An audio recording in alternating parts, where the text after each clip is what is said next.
Hi guys, I'm Shmi, hello and welcome back to the channel where I'm sorry that it is incredibly windy today, and sadly also I've realised today is the last day that I'm going to be driving my new Supra in the next 2 or 3 months.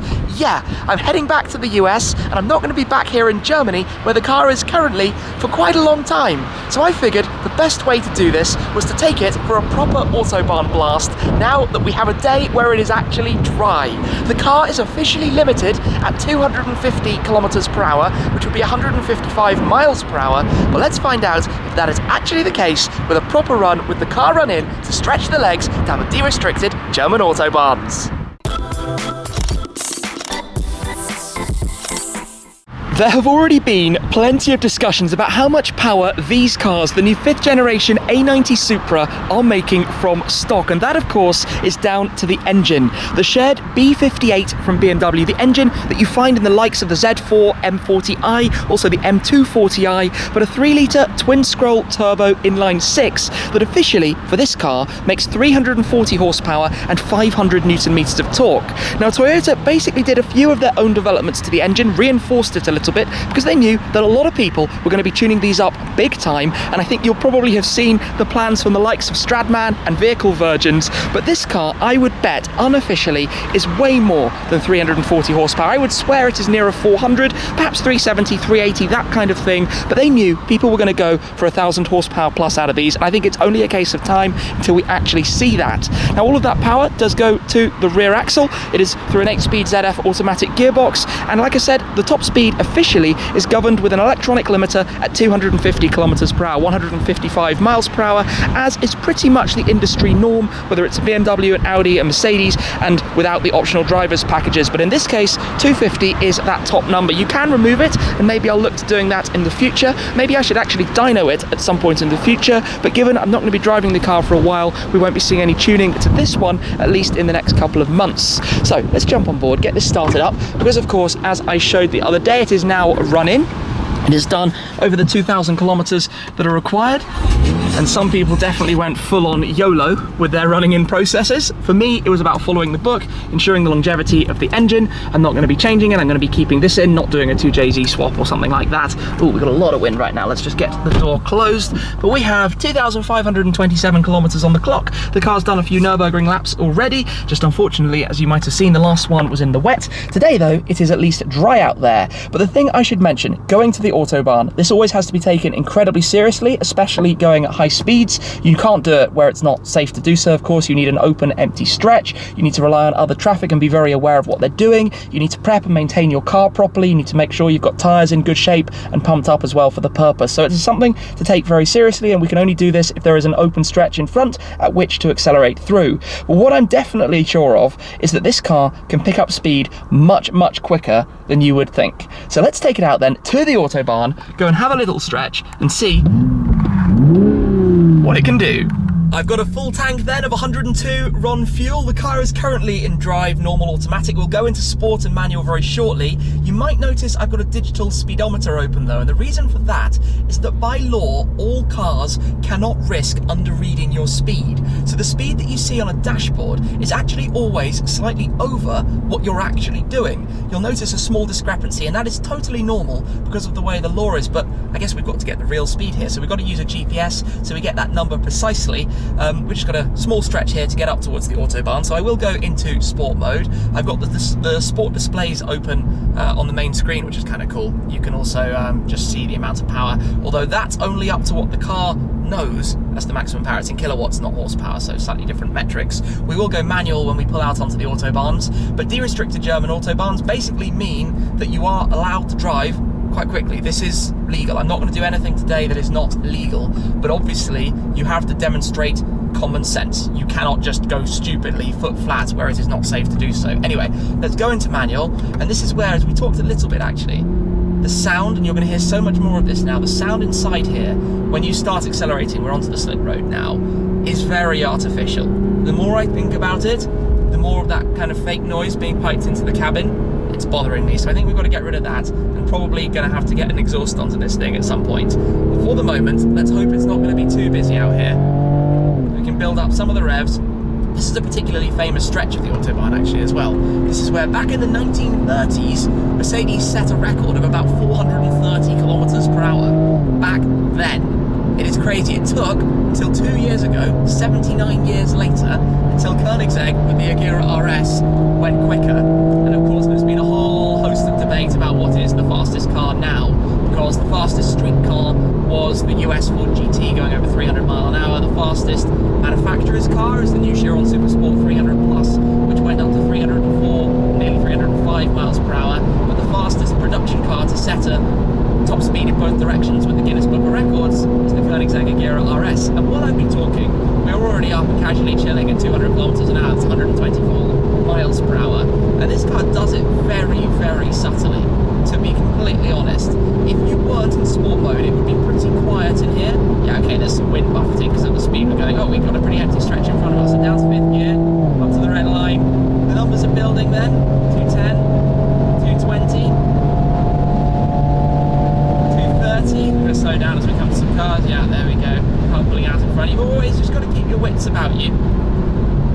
The numbers are building really fast, and that's what's quite interesting to me, because 340 horsepower shouldn't build that quick. I think the car is 1380 kilos in total. Foot back down up towards the red line, just shy of 7,000 RPM. Lots and lots of that weird sound. I mean, you could be in an electric car making this noise. You don't hear anything. Exhaust behind you, back to about 225 k's just when we go around a gentle corner here. But this is a remarkably chilled car to cruise down the Autobahn at high speed, and that's what I didn't necessarily expect out of it. Maybe it's a little bit nervous, could do something with the suspension of the car, and of course we've got a little bit of wind today, which you have to watch out for as well. But just cruising, you can go up into 8th gear and then it's total chill mode, and it has all the functionality, like when you start drifting over the lane, it pulls back and pulls you back into the lane, and it has warnings if you're too close to the car in front for the speed that you're going, for example. Drop down some gears. It's funny when you're just accelerating in 5th gear because you can't go down into 4th because you're going too quickly. So even this is 100 miles an hour nearly, 90 odd miles an hour, and that's the crazy thing, that normal cars just sometimes cruise at 100 plus, where safe to do so. This being a 4-lane stretch, is about as good as it gets in terms of open autobahns. Anyway, let's hope that we're going to have an opportunity to see if we can break through the 250 and what happens when we get up there. A fair bit of driving later, and there's a lot of traffic today, so I'm not entirely sure if this is going to work. We're just cruising along at 140 kilometers an hour now. There is a gap up ahead, but there are some cars just blocking the left lane because it's currently actually the holidays here in Germany, which of course means people who aren't so focused on what they're actually doing. Lots of rental cars, lots of tourists. Oh, it's opening. Okay, 4th gear. Let's go. Got a small hill ahead of us. 170, 180, 190,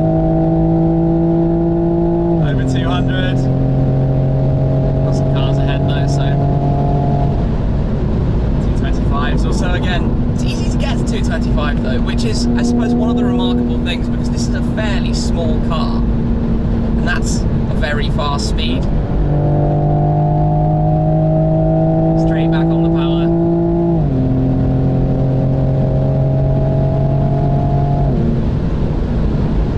The left lane is flowing at about 220 now, which is quite nice. Oh, we've got a taxi. Taxis never like to move over, despite there being 3 empty lanes to his right. 3 empty lanes! Typical. Not the biggest fan of taxis here in Germany. Alas, he ain't going anywhere. The unfortunate thing is the gentle patter of raindrops on the front window, which is why I have spun around to head back in the other direction, where I'm hoping I can escape from the rain clouds. It feels like they're heading south, so if I head south, I should be completely fine and find some dry autobahns. What we do not want is to have today's fun rained off. The last day driving this car, literally, like I said, in months. It's going to be staying here in Germany. My girlfriend will drive it, she'll use it while it's out here. I'm going to be taking the G63 back towards London, but I won't be in Germany myself until after at least my US tour, and probably a little bit more than that. And this person is going very slowly, almost dangerously so.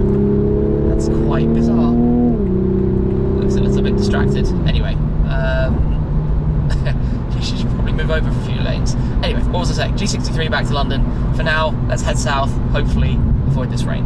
I was about to say the better news is that up ahead it looks completely clear as we come back towards the derestricted, but right here it is definitely not, and we've got a Lufthansa 747 coming in front, which is always quite fun as well. So let's get a little bit back on the throttle, but it's going to take a while until we get completely out of this rain cloud, further ahead of where I am now. In fact, the sun is poking out completely further down the road.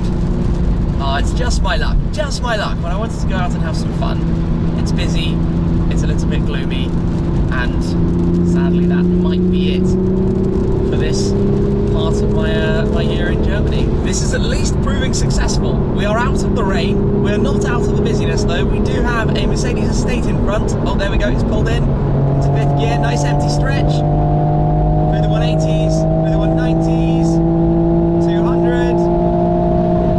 Oh, into the red line, my bad.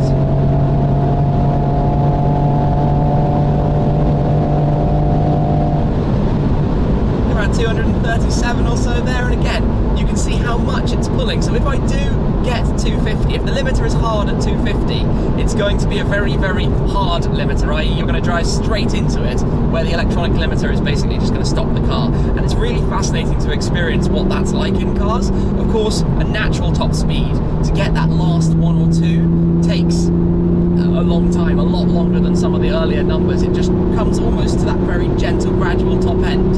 In this, I don't really know what it's going to be like. I don't know if it's going to keep pulling until a hard limiter. I mean, hopefully at one point I'm getting an opportunity to find out. 200 then, 210, 220, 230, to the 240s, 246 I think I saw. Alas, today though, it's just not supposed to be for me. I need a tiny bit more straight.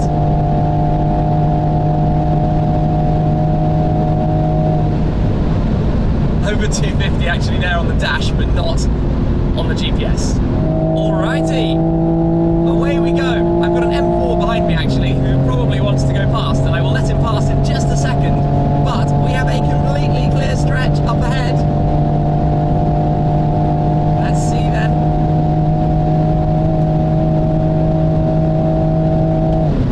Up to 253 before I went on the brakes. So, no limiter at a GPS, 250 then. It is at least a little bit higher than that, which is nice to know, but I wonder what it does actually go to. That's what we're going to find out, hopefully, if we get another clear run. We seem to be fairly away. This is definitely interesting. 7th gear then. There's a car ahead. 255 on the GPS. This is a slow and steady game, isn't it? You can't take chances at this kind of speed. You have to be completely concentrating, aware of everything, and only when safe to do so.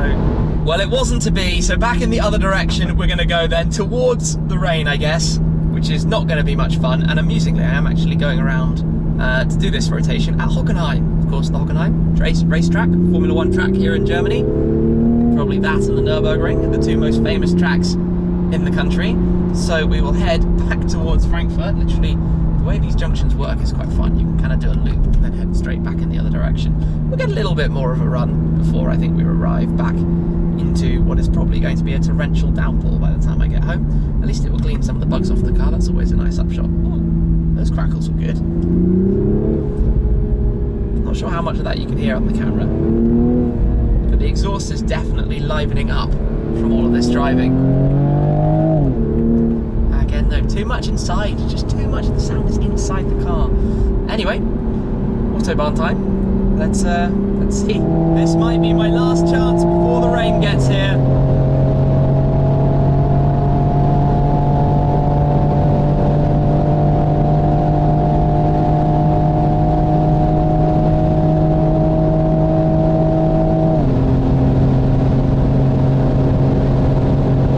That's it. That's the limiter.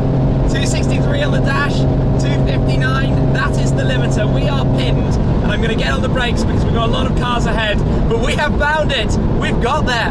263 then, 259 real speed. So it's 13 kilometer an hour over on the dash, 9 kilometers per hour over on the speedo, 6 miles per hour. But we have done it despite all of the odds, and actually very safely too. And I tell you what, it wasn't as hard a limiter as I might have thought. The car clearly has some more to give in stock form, but not much more than that.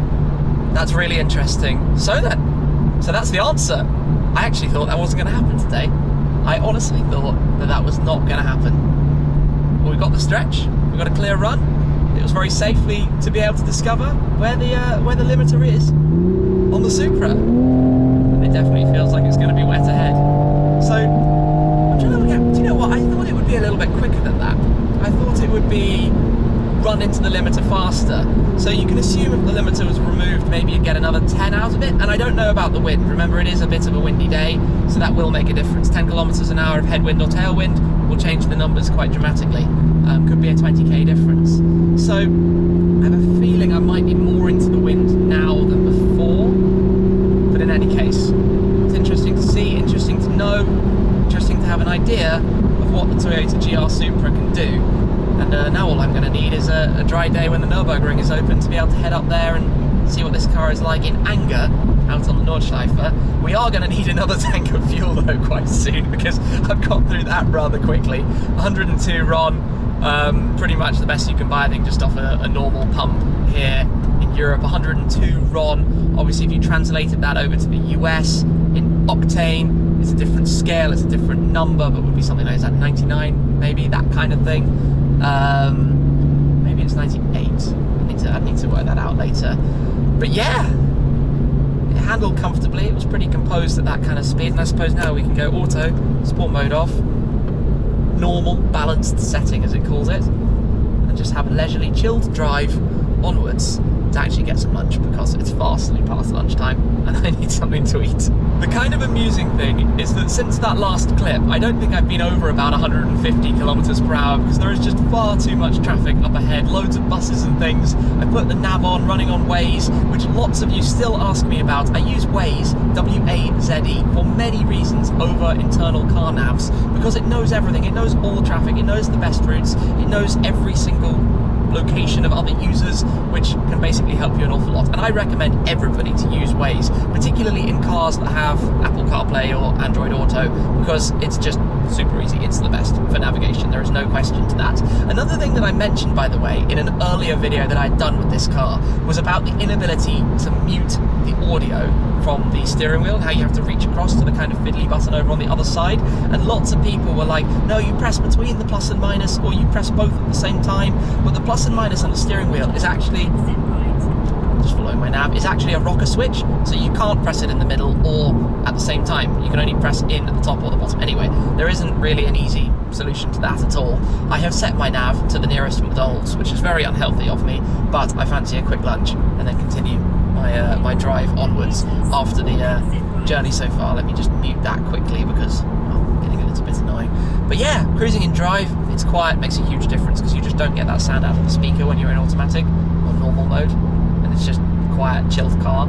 And that's what I really, really like. This car has so much breadth of ability, the two different characteristics of it, from the sporty, dynamic kind of drive to the very chilled out drive. And you can configure individual, by the way. You can configure that to have things set up slightly differently depending what you want. So if you do pop it back into sport and then go configure individual on the screen, you have the option for damping, steering, engine and transmission. You can set all of that up. So that's, again, pretty convenient and nice. Or you can reset it back to standard, or you can pop the car back into normal balance setting where stop start. I'm going to turn off that indicator. It's kind of annoying. Peaceful, quiet, calm, after what's been an eventful day, a longer drive than I intended, but I enjoy driving. You know, I find I could spend a lot of time out on the roads and not be bothered by it, not have a problem with it, going 1,000 kilometers a day, whatever. Feel comfortable in cars, and this is a comfortable car. This is a very, very, very nice place to be sat for a long journey, and yeah, all around good things to say about it. Anyway, hopefully eventually this light will go green and we can continue. And right on cue, it is just starting to drizzle here as well, but the car is now well and truly covered in bug splats at the front. I'm sure they'll all be washed off while I drive it back towards Frankfurt. And in fact, because it's satin grey, that is basically the colour of dirt, so you don't actually see all that much of it. You can see from the wheels and brake calipers that they are rather covered in bits. Actually, the back doesn't look so tidy, does it? This definitely needs a proper clean. But I've been rather impressed with this. Quite enjoyed today driving it fast. It drives very well. It's an immensely capable car, very practical car, usable car, livable car, daily driver car, as well as being a fun car when you actually drive it harder. So yeah, I like my little GR Supra. I'm just sad I'm not going to be able to drive it for the next couple of months. Maybe I'll get it washed up before I do head on out with the G63 to drive back over towards London. But for today, I hope you've enjoyed the video. I hope you've enjoyed seeing what the little Toyota Supra is capable of. So thank you very much for watching, guys. That's it for this time, and I'll see you again very soon. Cheers!